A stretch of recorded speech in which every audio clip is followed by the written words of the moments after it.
Hello, welcome back to Steam TV DIY on a budget. All right, so for the non-rushed version of this Halo Light install, okay? Essentially, if you want more details, obviously you're gonna watch this, but the short is just to give you a general glimpse. So essentially, what I'm gonna do, like I said, I'm gonna daisy chain it off the junction box up there for my bathroom fan. Okay, so when the bathroom fan is on, the light is also on. In the shower, and it also gets you in the habit of actually running the fan while you're in the shower because you're supposed to for moisture reasons. That's why these fans are in here besides just ventilation for when you're using the toilet, obviously. So, I'm at 60, 75 CFM that fan is, and it'll keep moisture coming through the cracks of the door, or if the door is open, it'll just move the air right out. Okay, but it's all about keeping proper ventilation. So when you're in a shower, you should have the fan on. You'll have the light on with the fan. So the fan will cause you to put the light on, obviously. So again, basically what I was describing in the short is I'm going to take a measurement across. Okay, so I'm going to take a measurement across the tub here. And of course I can't reverse my camera while I'm filming. Gotta love it. But anyway, this is an old tub anyway. This bathroom's probably going to be redone pretty soon. But I'm at about 29 inches. Okay, so about 14 and a half, all right, across. So I'm going to come up here and I'm going to measure out 14 and a half, which is going to put me right about there. And sorry, I didn't mark that. But anyway, I'm going to basically call it my crisscross. Okay, I'm going to measure the length as well. I really got to get somebody to film these videos. It's not fun doing it this way, especially DIY. It's tough trying to do a demo. Not having it. And again, sorry for all the turbulence. Hopefully someday we'll get somebody to film these. We got 58. Okay. So we'll do half 58 across, half of what I say 29 across.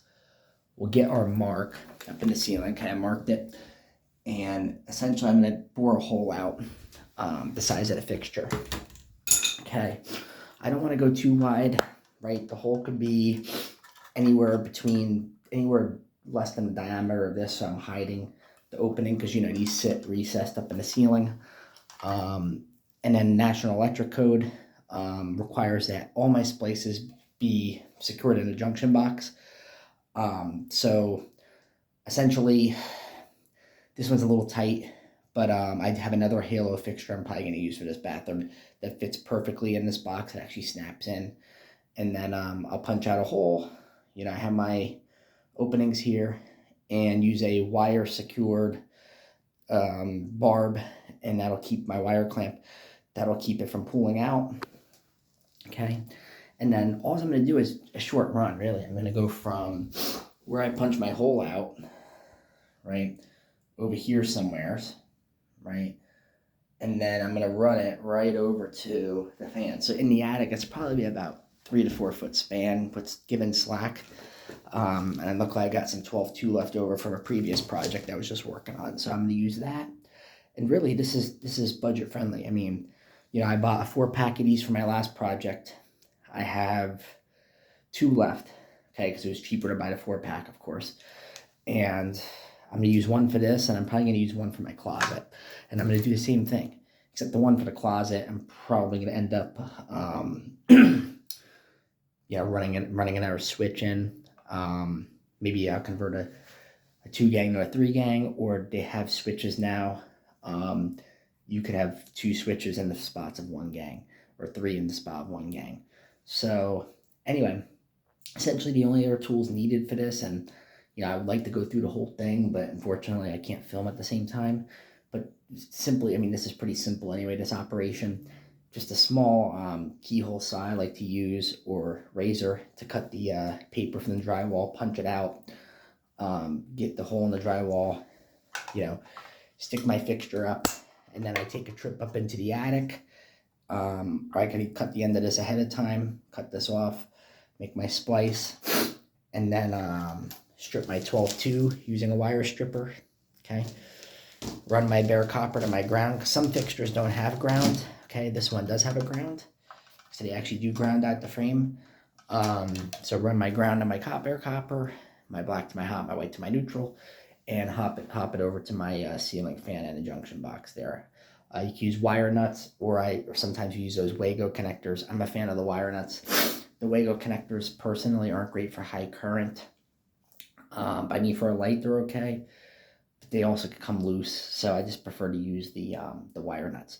But and then on a package, you every nut is specified um, based off how many wires and what gauge of the wires, and a combination that they could be used. So anyway, also you could tape your wires. It's good practice. Tape your wire nuts around so in case they ever get pulled, they don't loosen. But as long as nobody's up there fiddling around, everything should be okay. Also, secure your wire. I forgot I'm downstairs, but secure your wire with wire staples, NM cable wire staples. I forget, I think they're 16 millimeter, 19 millimeter. And anyway, staple them down to your joists or whatever strapping you have up there because you don't want anybody tripping over it when you're up there. A wire that's just loosely hanging around, somebody trip and break their neck or fall through the ceiling, as well as just pull the wires out and cause a short or a fire. So, but again, make sure you're following code. Always use the junction box where your splices are. Use the cover, which I also left downstairs. Not prepared for this video clearly, but use your covers and make sure that everything is tight and secure because any kind of spark, if there's any ever happens to be a loose connection, it will be contained inside the box. That's why they require boxes for splice connections. Anyway, stay tuned, like, comment, subscribe. I'll let you know how it goes in the comments. And yeah, any other questions, please hit me up in the comments or send me a direct message. So long.